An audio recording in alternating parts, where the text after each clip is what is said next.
अपनी कुर्सी लेके इधर आ जाइए, कुर्सी लेकर के आ जाइए। तो आपको गांव में लोग कैसे पहचानते हैं? कैसे हैं? इसी तरह अच्छा, सबको मालूम है घूमती फिरती बैंक है, हैं? कैसे सम्मान मिलता है, मतलब क्या होता है? एक बताइए। लोग श्रीरामपुर ब्लॉक से है और हमारा गांव 8 किलोमीटर दूर है वहाँ से। और जब वहाँ पर बुजुर्ग जो ज़ईफ लोग हैं तो उनसे चला नहीं जाता, तो फिर हम उन्हीं के घर जाके पैसे निकाल के आते हैं और फिर वो हमको खुद दुआएं देते हैं। तो हम ये कहते हैं, मैंने कहा हमें मत दो, हमारे प्रधानमंत्री जी को दो, जिन्होंने हमें। और किसका क्या अनुभव है? सर, हाँ बताइए। बहुत ही मान और सम्मान मिला है। NRLM से जुड़ने के बाद हम इसमें इस पद पे कार्य कर रहे हैं, जिससे गांव में हमें बैंक दीदी के नाम से सम्मानित किया जाता है। अब कोई भी दीदी बैंक में जाने के लिए परेशान नहीं होती, सारे काम हम उनके गांव में ही निपटा देते हैं। आप लोगों को मिलने जाते हैं कि लोग आपको ढूंढते हैं? कैसे करते हैं? जब जाते हैं पहले क्या करते हैं, कैसे बात करते हैं, मुझे समझाइए। जैसे मैं हूँ और मुझे आप लोग सेवा दे रहे हैं तो कैसे करेंगे? क्या परेशानी है, कैश निकलवाना है या जमा कराना है, फिर वो अपने बताते हैं। फिर उनसे उनका आधार कार्ड लेते हैं, आधार कार्ड से निकलवाना है तो आधार कार्ड डालते हैं, बैंक का नाम लेके, और फिर उससे पूछते हैं कस्टमर से कितना अमाउंट निकलवाना है। फिर फिंगरप्रिंट्स लगा के उनको निकलवा के और उनको अमाउंट बता देते हैं कि इतना आपका अमाउंट बच जाए। अच्छा, उनको नोट अगर गिनना नहीं आता है तो कैसे मैं मदद? एक नोट उन्हें गिनवा के देती हूँ, बता देती हूँ, एक नोट चीज जानकारी देती हूँ। किसी सबसे वृद्ध व्यक्ति को जिसने सबसे ज्यादा मदद की, ऐसा कौन है आप में से? एकदम आखिर में बताइए। हाँ ताई जी, आपको अम्मा जी बुला रही हूँ, मैं उनके पास जाती हूँ। माँ जी तुम बताओ आपको क्या प्रॉब्लम है? बोलती है बेटा हम बैंक जाने में असमर्थ है, आप हमारा काम घर पर कर दीजिए। तो मैं अपना सारा बायोडाटा लेके उनके पास जाती हूँ, फिर उनको पैसा निकाल कर देती हूँ, फिर पूछती हूँ अम्मा और भी कोई दिक्कत हो तो मुझे बताना, मैं आपके साथ। तो लोगों को भरोसा है कि आपको पैसा दिया मतलब बैंक में गया। अच्छा, गांव में तो महिलाओं को अपनी साड़ी के ऊपर पैसा बांधने की आदत है, या तो फिर अपने किचन में अनाज जो है उसी में पैसे डालते रखते हैं। उनको क्या लगता है? सर वो जमा करते हैं। और सर हमारे यहाँ एक बुजुर्ग ऐसे हैं जो बोलते थे कि हम बैंक जाते हैं तो सिर्फ झगड़ा होता है। मैंने पूछा कि बाबा आपका झगड़ा होता क्यों है? तो उन्होंने कहा कि मेरा झगड़ा इसलिए हो जाता है कि हम बैंक में कहते हैं मेरा कैश जमा कर दो, तो बोलते तुम्हारा खाता ही बंद हो जाता है। तो हमने कहा कि आप अपना खाता नंबर दीजिए, आधार आपका हम लगाएंगे, आपका अकाउंट हम चालू कराएंगे और आज से आपको बैंक जाने की जरूरत नहीं पड़ेगी। अब सर उनका जो है अगर धान बेचे या गेहूं, वो बनिया के पास हमेशा रहता था, लेकिन सर आज वो मुझे 50,000 ला के देते हैं, बोलते बेटा ये लो तुम बांटो, और हमारा जो सर हमारे ओडी में चला जाता है और हम क्या करते हैं ओडी से ले जाकर के उनके खाते में ट्रांसफर कर देते हैं। सर एक मेरी तो बचत हो गई कि बैंक कम जाना पड़ा। 50,000 रुपये आप लेकर के जाती हैं, आपको हिम्मत डर सर जी सर मैं 50,000 नहीं, मेरा डेली का ट्रांजेक्शन सर इस टाइम 2.5 से 3 लाख है। मेरे पास एनी टाइम 1,00,000 1.5 लाख अमाउंट मैं रखती हूँ। आपका?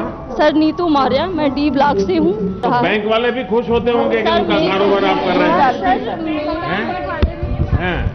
सर मेरे गांव से करीब क्या नाम है बैंक 5-6 किलोमीटर दूर पड़ता है, इसलिए काफ़ी लोगों को जाने में दिक्कत होती है सर। तो हमने जब बैंक की उनको सुविधाएं दी तो वो लोग हम लोग से बहुत खुश हुए और काफ़ी हमको आशीर्वाद भी दिया कि उनको जाने में बहुत दिक्कत हो रही थी, इसलिए सर। और सर जब हमने ट्रेनिंग लिया था तो हमारे घर वालों ने बहुत सपोर्ट किया, और ये मेरा बच्चा उस टाइम जब हमने ट्रेनिंग लिया तो ये 9वां महीना चल रहा था प्रेगनेंसी का। सर हमने 3 मार्च से अपना वो ट्रेनिंग चालू किया, 8 को मेरा पेपर हुआ, 9 को हम घर पे आए, उसके बाद में 11 तारीख को मेरा बेबी हुआ।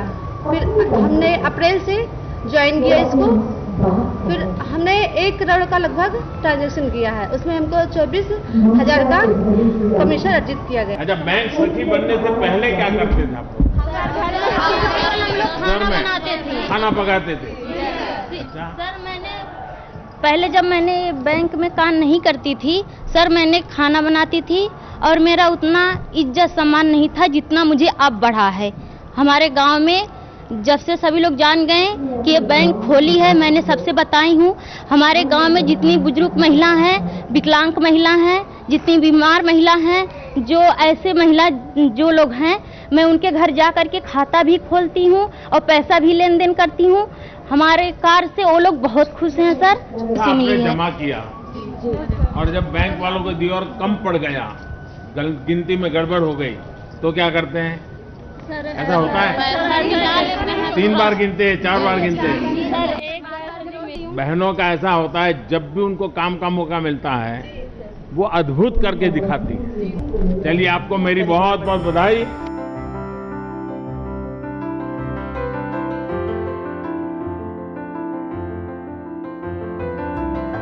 माननीय प्रधानमंत्री जी को हमारा नमस्कार सभी बहनों की तरफ से।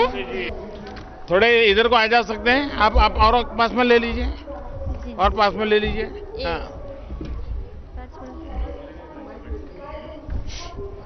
हाँ, बताइए अपना अनुभव। सर, माननीय प्रधानमंत्री जी को और मुख्यमंत्री जी को मेरा नमस्कार। मैं उन्नाव बीघापुर से हूँ, THR प्लांट में। मेरा नाम अन्ना देवी है, मैं कोषाध्यक्ष हूँ। कितने समय से कर रही हैं आप? सर, ये हमारा अप्रैल में शुरू, अप्रैल 2021 से। जी सर। तो ये कोरोना काल में तकलीफ नहीं आई कोई? सर नहीं, कोई तकलीफ नहीं। हाँ। सर करते। हम लोग घर में रहते थे, कभी ये सपने में भी नहीं सोचा था कि हम इतनी दूर और बच्चों का ऐसा काम कर पाएंगे। और सरकार की योजना थी कि हम लोग उससे हमारे पास हम लोग तक आई और हम लोग उसका जुड़कर एक यूनिट स्थापित हुआ, जिसमें हम 20 दीदी काम करते हैं और 20 दीदियों की आजीविका भी चल रही है और बाहर भी निकलने लगे हैं। और सम्मान भी घर में भी मिलता है और बाहर भी मिलता है सर। आपको लगता है कि अगर ये कुपोषण है जी जी तो उसके कारण बच्चों के विकास में बड़ी कठिनाई होती है, जी बेटियों के विकास में कठिनाई होती है, जी सर। तो अब आपको इसका ज्ञान हुआ है कि भाई कुपोषण नहीं होना चाहिए? जी हाँ? जी सर। तो औरों को समझाते हैं क्या? जी सर बताते हैं। नहीं, जो 12, 13, 14 साल की बेटियां हैं उनको समझाते हैं क्या? जी सर। हैं? वो बेटियां तंदुरुस्त होनी चाहिए। जी सर। अगर वो बेटी तंदुरुस्त नहीं है और अगर वो माँ बनती है तो बच्चा भी तंदुरुस्त नहीं होता है। जी सर। तो जीवन भर उसको मुसीबत झेलनी पड़ती है। जी जी तो ये चीजें समझाते हैं आप? जी सर। लोग सीखने का प्रयास करते हैं आपसे, समझने का प्रयास जी करते सर, हैं? सीखने का प्रयास करते हैं सर। हाँ।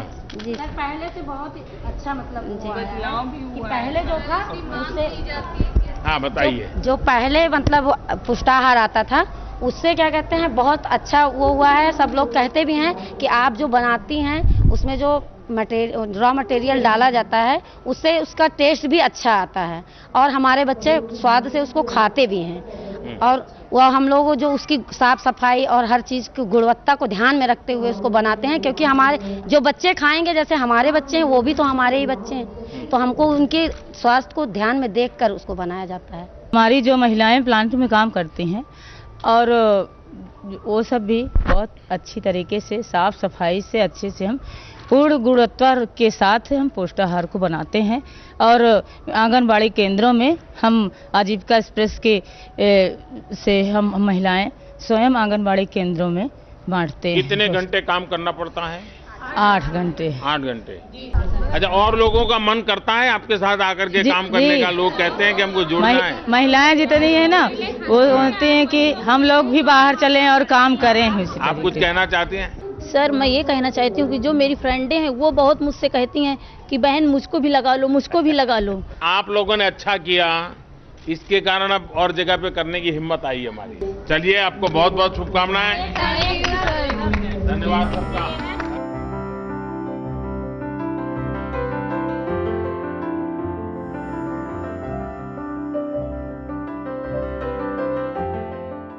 नमस्ते।